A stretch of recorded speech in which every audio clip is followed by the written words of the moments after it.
And now the 10 best new to me games of 2025.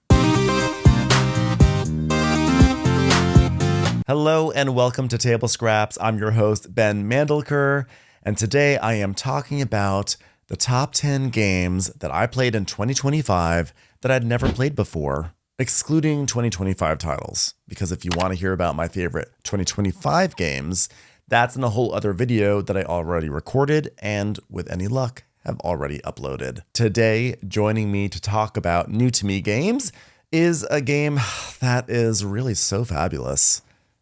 So fabulous and so brain-bending. It's the one and only Tragedy Looper. Hi, Tragedy Looper. Mind if I call you Traggy? Oh, you've been called that before? Oh, I didn't know that. I thought I was being original.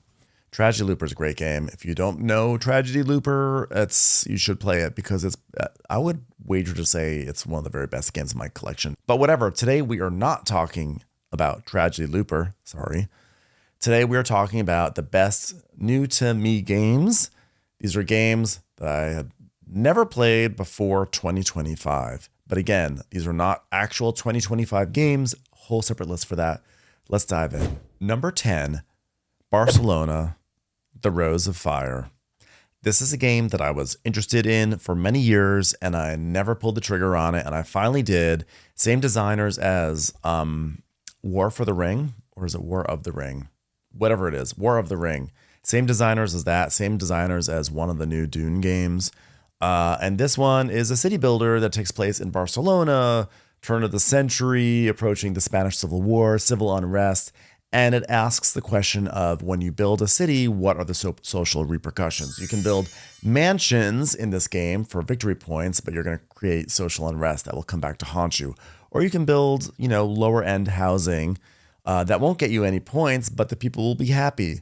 It's a really fascinating game. I really liked it a lot. And like I said, when I talked about it a few months ago on this channel, and to anyone else I've talked to about it, I think this is a game that maybe in 2016 did not land so well, but now in 2025, maybe our tastes have evolved a bit or have changed. And I think it works. I don't really have any problems with it the way that reviewers had back in 2016. So who knows? It's 10 years old. Maybe it's finally found its groove. I really liked Barcelona, Rose of Fire. I am really looking forward to exploring it some more. Number 9, I am adding in my obligatory 18xx game, 18 Cuba. I really enjoyed this one by Lonnie Orgler. This one puts players on a very, very narrow map. Map. That's funny, though, if the game was about napping. But you're on a very narrow map because you're on the island of Cuba, and you are not only doing the typical 18xx things of running trains, etc., but you're also producing sugar, and you are picking up sugar and delivering sugar. You're also investing in your sugar mills. You're getting machines. You're getting special train carts. There's a national presence. It's not national rail, but like you have to pay rent to get by, or pay tolls to get by certain areas. There's a lot of stuff happening in this game, and I have to say I greatly enjoyed it. I didn't get to finish the game, but I played probably about 80% of it, and the 80% that I did play I thought was really special and interesting. And I just love an 18xx game that does an interesting twist on the genre, which, spoiler alert, it seems like they all do it. So I guess I basically love all 18xx games. That's what I'm saying. 18 Cubo is a really cool new entry in it. Number 8 is Tales of Arthurian Knights. This game is one giant choose your own adventure. You move your pawn. You go wherever you wind up. You basically read from a book about what happened to you. Oh, you're in a creepy marsh. I don't know. And you find out like, there's a battle on the horizon, or there's a mystic something another, or there's a strange spectral vision. It's so fun. It's so silly. It's just, you just play. It's just, you just pick it up, you play, you just hear a story. You hear a story, you tell a story. Low stakes, high fun. It's a great way to spend an afternoon. I have to say that the game comes with something called like the Grand Adventure. And with the Grand Adventure, when you do things on the Grand Adventure, when you do the things that you need to do, like you have to go to this place to do this, or that place, whatever. I have to say the choose your own adventure elements are actually not as strong. So it's like gamier, yes, but it's not as fun. So I would say if you play the game, just play the basic version, because then you'll read more passages out of this giant book that has all the choose your own adventure elements, because that's where the fun of the game is. So that's my tip to you. Don't worry about that advanced mode too much. It's not really worth it. Number 7 is a 2024 game called Agent Avenue. It's basically a game of tag, but also bluffing and a little bit of deduction. I guess a good amount of deduction. I love this game. I only got to play it twice at BGG Con. I fell in love immediately. I've been looking for copies of it, and lo and behold, I got a notification that something arrived at the UPS store for me, where I have a mailbox, and it was the Agent Avenue. It arrived today, just today, unexpectedly. Someone sent it to me as a belated birthday gift. I could not be happier. I think we all know the joys of an unexpected game showing up, and this was truly out of left field, especially because I was looking for it. Anyway, this is not about my journey. This is about the fact that Agent Avenue is so fun. It's a really great small box game. And again, I've been really enjoying the small box games this year. I am a heavy gamer at heart. I am an 18xxer at heart, yada, yada, yada. But I've been having a huge amount of fun with these small games that have come out over the past year. This is a 2024 game, so the past, 24 months. But like Agent Avenue, so fun. I feel like it'll come back into print very soon. I'm sure it'll be everywhere, and I highly recommend it to anyone. Hey, interrupting this video real quickly to say, please subscribe to Table Scraps. It's quick, it requires low effort. You just have to hit that subscribe button down below, and it really helps me grow this channel. I appreciate it a lot, and thanks so much for your time.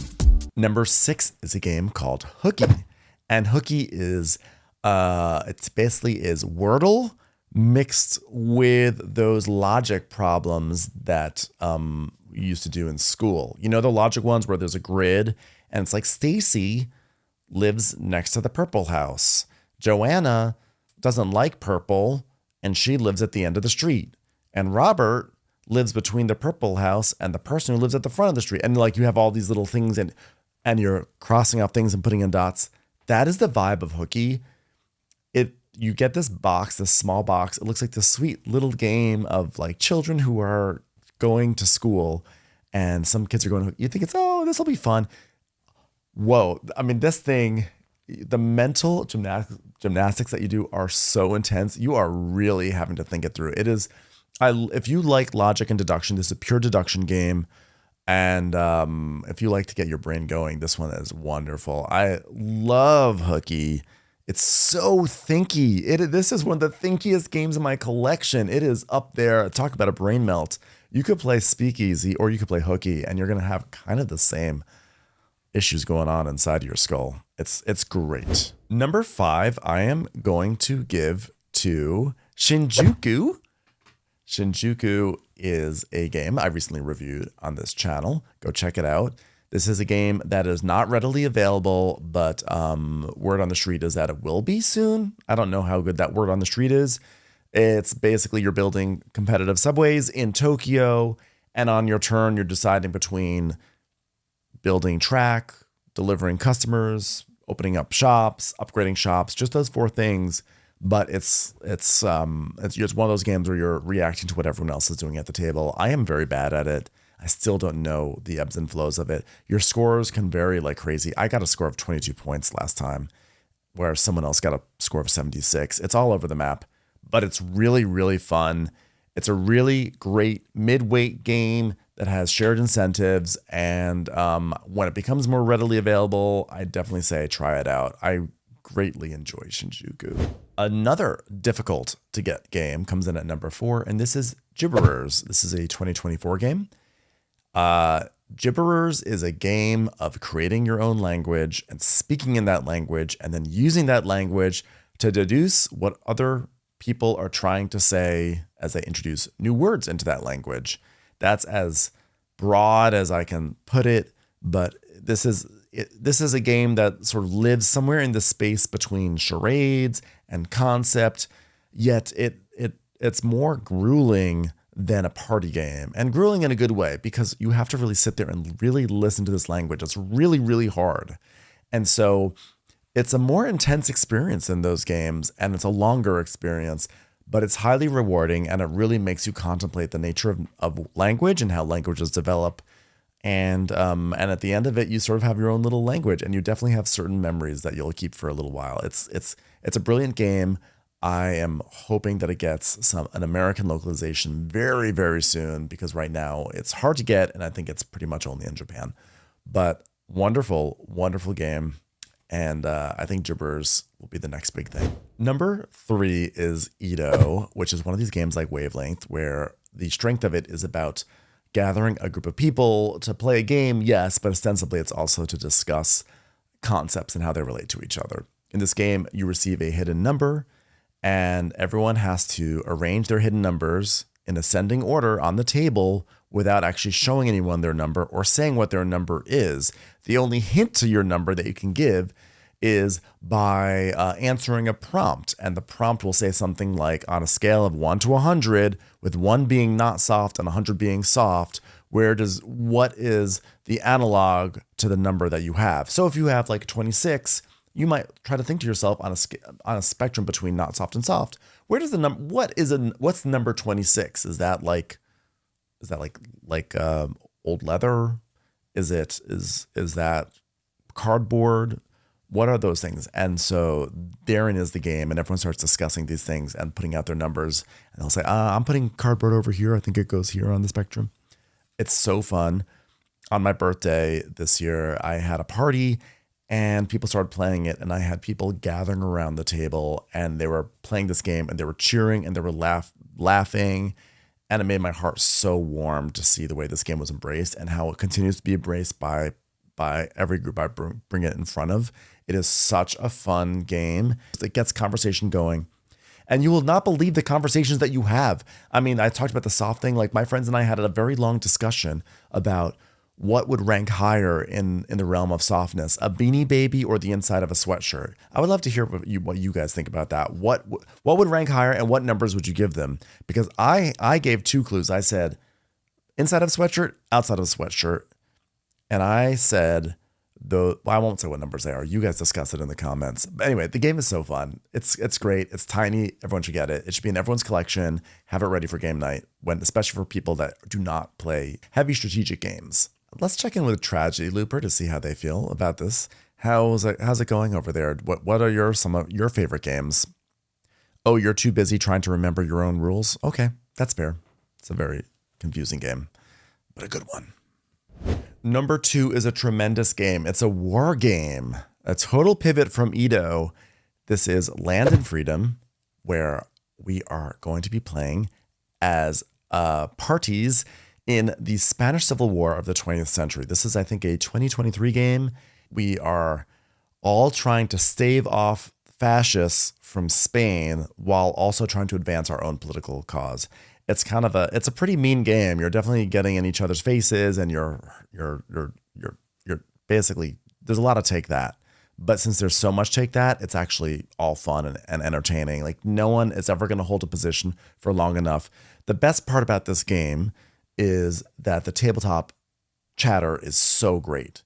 There's so much talking about, like, well, you should take care of the fascists. And so, well, why don't you take care of the fascists? Well, I've got my own things I've got to deal with. Well, why don't you help? Well, I have to worry about the communists. It's like, well, don't worry about me. You should worry about the anarchists. It's like, there's so many like temporary alliances that fall apart right away. It's the way that allegiances shift so quickly in this game is hilarious. And on top of that, you actually learn a lot about the war. It's great. So Land and Freedom has been just a delight for me. I absolutely love it. It was one of my favorite finds of 2025. And now here we are. My number 1 new to me game of 2025 is a very wonderful and special game that is flying way under the radar, but those who know about it know, and they know. There's a fraternity of us, a co-ed fraternity, I'd like to add, who, when they know about this game, and they're like, oh yeah, that game is so good. And that, of course, is Oranges and Lemons, a 2024 worker placement game that feels so classic. It feels like it came out in 2010, but it's a brand new game, essentially. And we're in old London town doing old London town things, like issuing loans and buying lemons and sending things off on boats and things like that. This is in many ways a cozy game. The artwork is has a storybook look to it. There are a ton of worker placement spots, 16 at least, if not more. So there's a lot of stuff to do, but it tightens up, especially if you play at 5 players. It's really tight. It is so good. Like, this is just a classic Euro game. This is a Euro game. And when these games are done right, they just soar. It's so good. It's so entertaining. There's so many paths to victory, so many different ways you can go, so many levers to pull and pull in interesting and strange ways. I absolutely love Oranges and Lemons. It is a fabulous game. I think it's a nice. It felt like a really nice game to stumble upon in 2025. 2025 was a hard year for many people, and I think being able to escape into this cozy game with classic elements of get resources here, send them into a contract over there, was just very comforting. But what was also nice was that this game didn't fall into a trap of being a generic Euro. This wasn't just like, okay, fulfill a contract, move on, do some set collection. The game has like a personality and it has a pulse and it does what it does very, very well. It's totally not making any waves. But for those who have heard of, anytime you find someone who knows of the game, they're always like, oh yeah, that game is so good. And it is. I hope it gets a larger print. I know there's an expansion coming out. I'm so excited for the expansion. It's called Here Comes a Candle. I'm ready for my candle. Where is the candle? I've heard that there's a candle coming and I would like mine now. So, yes, tremendous game. Oranges and Lemons. So just to review, we have Barcelona, The Ring of Fire, 18 Cuba. Number 8 is Tales of Arthurian Knights. Number 7, Agent Avenue. Number 6, Hooky. Number 5, Shinjuku. Number 4, Gibberers. Number 3, Ito. Number 2, Land and Freedom. And number 1, Oranges and Lemons. Tragedy Looper, so great to see you. And no, you're not on the list. Well, I have already played you, so you weren't new to me. Yeah, no, well, there's no such. I don't have a list of games that I already have played and played again and I'm ranking. No, you're old to me. Well, sorry. Once again, please be sure to subscribe to this channel. It really helps it grow. Leave comments, share it with whoever you want. Get the word out. Help the algorithm, okay? And appreciate you so much for being here. And I will catch you on the next episode of Table Scraps.